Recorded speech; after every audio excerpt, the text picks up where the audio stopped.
The return of Tank Dell and Kenyon Green headlines the first day of OTAs. Woo!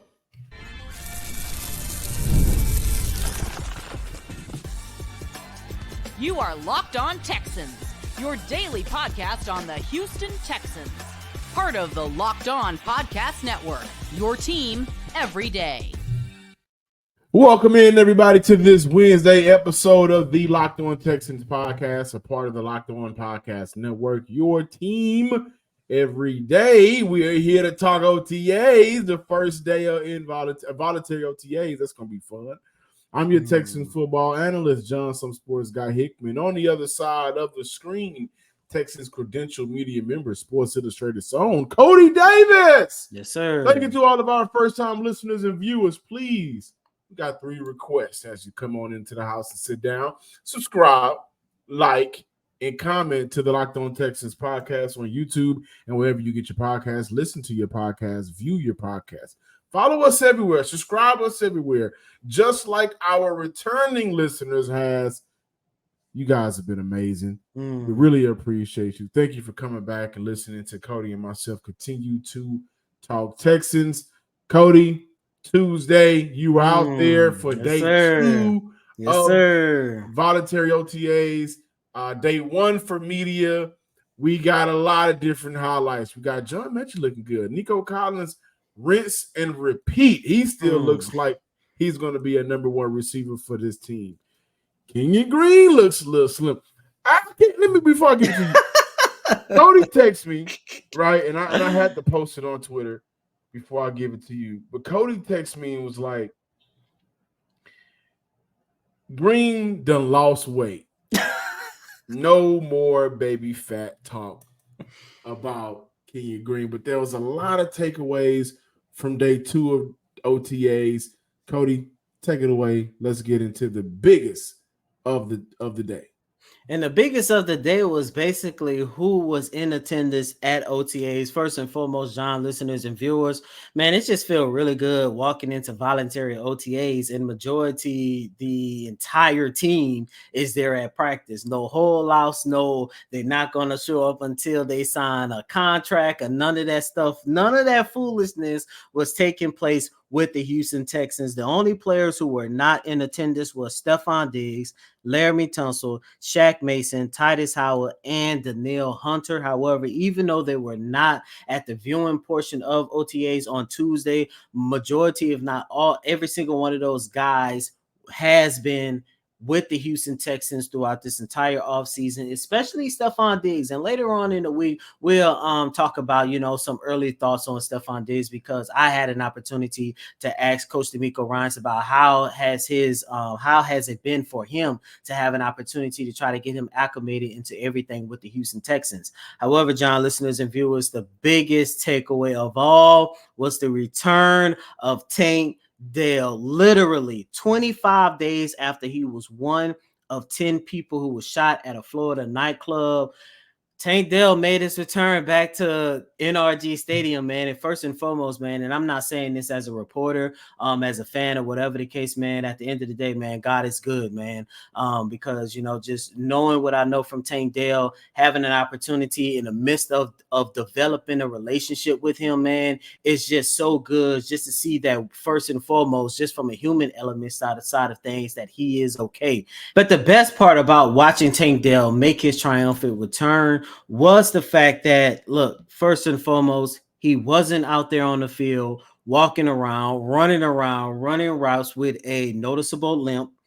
He looked shiftier as ever. He looked faster than ever. And to be honest with you, John, listeners and viewers, it really looked like nothing was wrong with Tank Dell watching him go through all of his progressions. And the one thing that I had to come back to, because of course, over the past month, we have literally been, getting all types of updates on what is going on with Tank Dell when you take a look at it from the standpoint that unfortunately he was involved in the shooting. However, John, it didn't dawn on me until yesterday when I was standing there watching him at practice, was the fact that not only is he trying to bounce back from a shooting, he's also bouncing back from a broken leg that he sustained in December. And for him to look that damn good this soon, says a lot for not just this organization, but for Tank Dell alone. Happy for Tank to get back out there. We went through a very tragic situation, right? We're just happy that he's here, happy that he's back out, being able to do what he loves doing, that's playing football. So it's fun to see him running around, right? Being the same player he's been before, just making plays, right? Being a dynamic player for us. So everyone is excited to see Tank back out. Oh, yeah, it's always good to see Tank back out there. We see the work that he's put in, all that he's been through. It's always inspiring to see somebody, fight back and win because, he's a true competitor and a guy that makes our team better. So I'm glad that he's back out there. And it definitely makes me better, having to go against him on a day-to-day basis. We did have an opportunity to see Tank Dell in action just for a little bit, doing 7-on-7 and 11-on-11 play. He went 2 for 3. And look, once again, John, even though from a human element side of things, I'm glad to know Tank Dell is okay. But on the football level, he looked damn good once again, man. I'm sorry. I had to say it again. From the outside looking in, which is where I, was on Tuesday outside, I'm looking in. Like, so I'm on social. I'm looking at the videos and I'm looking at what you sent me and researching. I found myself saying several times, wow, I think Tank Dell looks a lot faster. Mm-hmm. Particularly, there was a video out where they were going through their wide receiver drills and the drill looked like how they want you to break at the top of your route or break on whenever you're on a route, how they want you to break. Just coaching, right? They were going through wide receiver drills, and I you guys are gonna probably kill me, but of the 3 players that was featured in this video, Robert Woods looked extremely slow. But that could literally be because Tank Dell just looked that much faster. So I don't have much to say. I'm glad that he's back out on the field. I'm glad that he's back out there competing and with his team. I do think he is probably the story of the day simply because of what he's had to overcome. Now, I do think the second biggest story of the day, depending on how you're looking at it, could have been the first, is Kenyon Green. He's no longer 59 right now. His number is 76. 59 to 76, that's a bigger number, right? But he slimmed down, so maybe he'll have a bigger year. Kenyon Green, we're talking about him coming up next. Hey, wouldn't it be great if you could see all of your investments and retirement accounts in one place? With Yahoo Finance, you can. You can consolidate your views from multiple accounts into one hub and access the expert analysis you need to tend to your entire portfolio with confidence. Can't beat that. You cannot beat that. So with that, you're looking at a company in Yahoo Finance. For more than 25 years, Yahoo Finance has been the brand behind every great investor. Whether you're a seasoned investor or looking for that extra guidance, Yahoo Finance gives you all the tools you need to be successful, all the data in one place as well. Securely link your brokerage accounts for a unified view of your wealth, including 401k and other investments.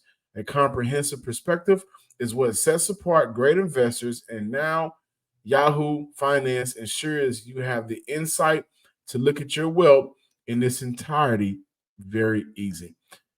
For comprehensive financial news and analysis, visit the brand behind every great investor, yahoofinance.com. The number one financial destination, yahoofinance.com. That's yahoofinance.com. Welcome back in, Locked On Texans listeners and viewers. I think there was a lot of good from day 2 of voluntary OTAs, right? But if you were around last summer, around for the last draft period, you guys know that Cody and myself had an opportunity to speak with Pitt wide receiver, now Texan wide receiver, Jared Wayne. From some of the things that I saw, again, outside looking in, so Cody, please take over before we talk about Kenyon Green. Jared Wayne looked very good. Jared Wayne looks good enough to possibly have a real conversation on whether or not he'll compete for real this year for that 53-man roster by maybe beating out a couple of vets here on this team. We'll talk about that tomorrow, but Cody, how was Jared Wayne today? We will talk about that tomorrow, but what I will say, that's not a crazy statement to say. And I'm going to let you guys know my real thoughts on Jared Wayne, but what I would say is, first of all, the whole entire wide receiving corps looked really good. Every player outside of Noah Brown, who was not participating, but he was there, every wide receiver made plays. And whether they are competing to have a vital role within the Houston Texans offense, competing for special teams or whatever the case might be, this is going to be a battle in training camp that we are definitely got to keep our eyes on. But Jared Wayne went out there, made some plays, and put it like this, John. It didn't matter who was throwing him the ball, whether it was CJ, whether it was Davis Mills, or whether it was Case Keenum. I'm going to repeat that again and let you guys allude to what I just said. It didn't matter. I'm going to go from third string to first string. It didn't matter if it was Case Keenum, Davis Mills, CJ Stroud. I'm going to let you guys do with that as you will. Again, a lot of highlights from day 2 of OTAs. Derek Stingley picking up where he left off. He picked off CJ Stroud. John Mechie, again, as we talk about a wide receiver, he looked good, had a huge drop, but I think that would have probably sent everybody in a frenzy. We'll talk about that a little bit, probably more on tomorrow's show. But again, what could have been the headline, I think, was Kenyon Green. Ain't no more baby fat jokes. No, sir. It ain't none of that. Sir. He looked like a grown man. So, Cody, Kenyon Green looking fit, looking healthy, having an opportunity to go through his first full off season of workouts. Yes, sir. What's on your mind? Well, first off, before I tell you what's on my mind, here's what Coach D'Amico Ryans had to say about the return of Kenyon Green. Kenyon has done a really great job of putting himself in position, right, to compete. He did a great job of working throughout the offseason. You know, he had the surgery last year, so he was battling back to rehabbing. But when the beginning of the year hit, he was just able to focus on himself, focus on his body, getting in shape, getting stronger. And it's really good to see him back, being able to, play at full health. I think that's what's Kenyon's biggest thing. Once he gets over that hurdle, now we can see how good of a football player Kenyon can actually be when he's not battling and dealing with injuries. So I'm excited for what's ahead for Kenyon because he's really put in the work to give himself a really good chance this year. The amount of weight that Kenyon Green lost, man, it's not even a joke. I wish I was able to size this a lot better, but I couldn't. The way the picture was taken first, and second of all, shout out to Big Sarge because he's the one that took this picture. But that's the best picture that we can get as of right now about Kenyon Green, man, because that was definitely by far one of the biggest storylines coming away from OTAs, man. Just looking at how fit Kenyon Green look. When he went to 11 on 11, I did not have an opportunity to get a good view on his play because the way they had the media standing, it was kind of hard to see the offensive line. However, John, just looking at his fit alone, man, it lets me know that Kenyon Green is ready to be the player that the Houston Texans drafted him to be in 2022, man. Yeah. Especially considering that, another reason why I loved this so much was the fact that just on yesterday's show, I literally said that out of everybody that's going to participate in OTAs, voluntary OTAs, the most important one might be Kenyon Green because he has so much to play for. Some people still are going to pencil him in as the starter for left guard. I'm not going to do it as of right now because I think there are some other players, given their experience, given the way they produced last season, they might be ahead of him. However, I just want Kenyon Green to prove that he can be a vital member for this organization for this upcoming season. And once again, when you take a look at how slim down he looked, how much he looks in shape, man, it says a lot because put it like this.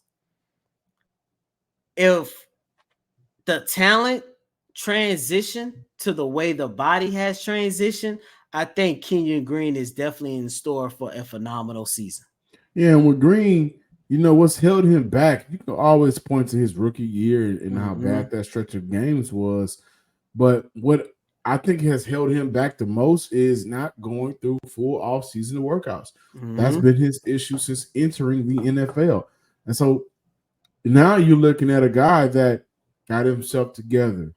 And I do think, maybe mentally he's gotten himself together. We know physically, as you just talked about it, he's got himself together. So now we're looking at a young man who dropped that baby fat, that baby weight, got to look like a little bit more of a grown man build to him. But now he can get past, I think, some of the football demons that was holding him back. He can get out there on the field and get ahead of the curve, something that he's not been able to do for 2 consecutive seasons.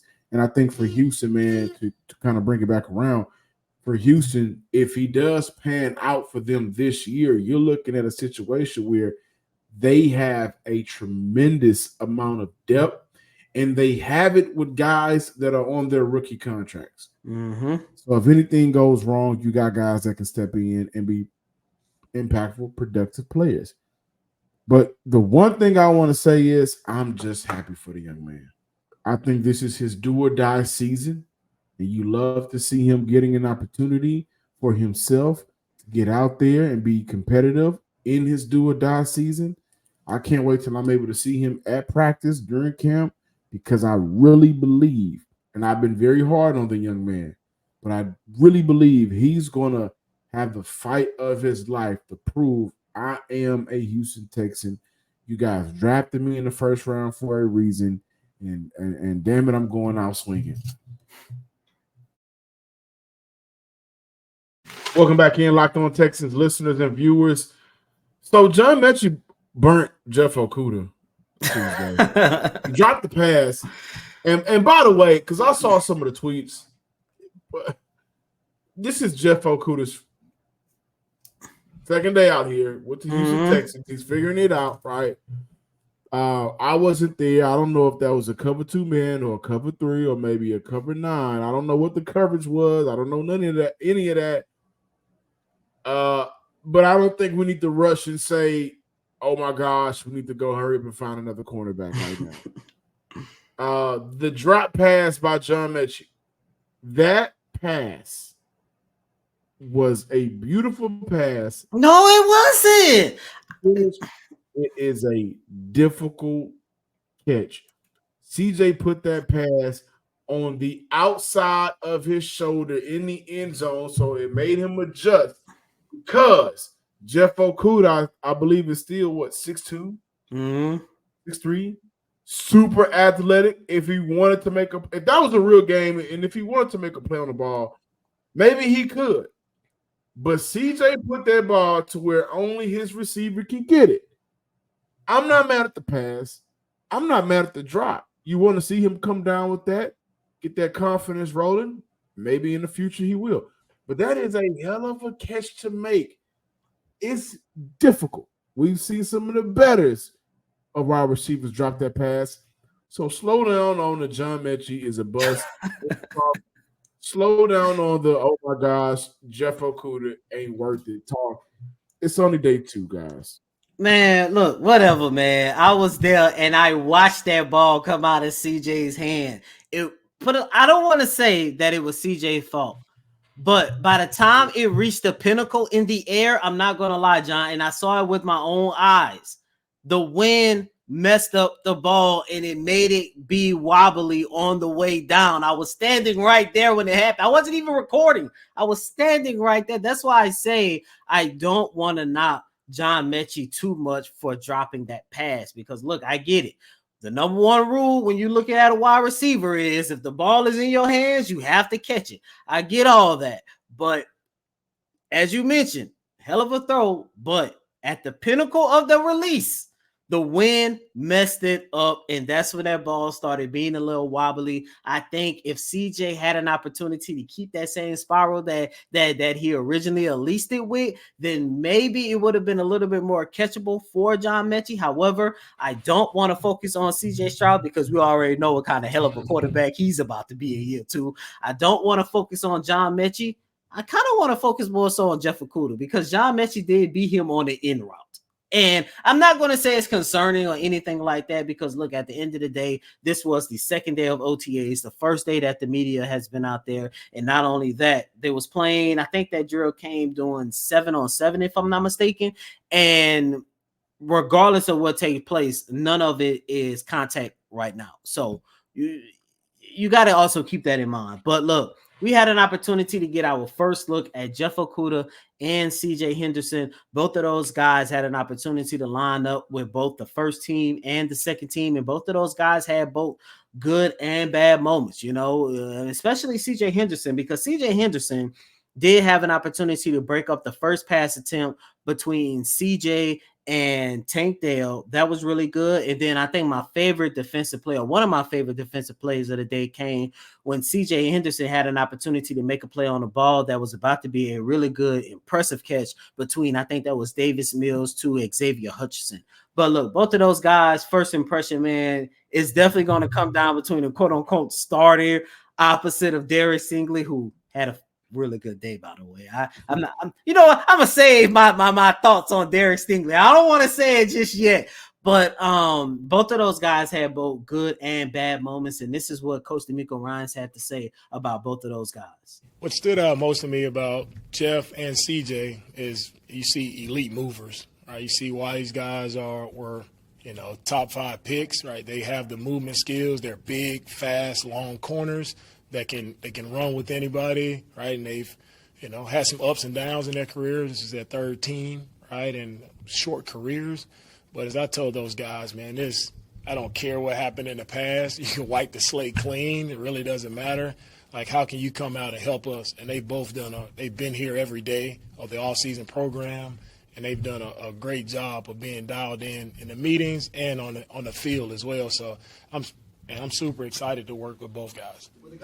I do love the fact how Coach D'Amico Ryans did not downplay the struggles that both of those players had throughout their careers as of right now, John. We already alluded to it a couple of days ago. The one thing that's a little bit concerning about both of these guys is the fact that they are former first-round picks who are already on their third teams, like within 4 seasons, 5 at most. I think it's 4. I love the fact that Coach D'Amico Ryans did not downplay that, but I also love the fact that he said, look, I don't care what took place in Detroit. I don't care what took place in Atlanta. I don't care what took place in Jacksonville. I don't care what took place in Carolina. You are now here in the city of Houston, and it's time to get you right. And I think this is going to be a situation where both of those guys, more so CJ Henderson, is going to have an opportunity to reestablish their careers. Because, John, I think you put it best when you talked about this conversation a couple of days ago. I think it was on Monday's installment of Locked On Texans, was the fact that, look, Jeff is trying to prove that he can still be a starter. Whether he starts or not, he's still going to have a career. But CJ is fighting to hang on to his career. And I think that's why CJ, as of right now, looked really good during the very first time we had an opportunity to look at him. Thank you guys for listening and watching today's episode of the Locked On Texans podcast. Please be sure to subscribe, like, and comment to the Locked On Texans podcast on YouTube and wherever you get your podcast. Also follow me on Twitter at John_Hickman12. And as always, I'm your host, Cody M. Davis. Please remember to follow me on Twitter at CodyDavis_24. Once again, it's Cody COTYDAVIS_24. Until next time, ladies and gentlemen, peace.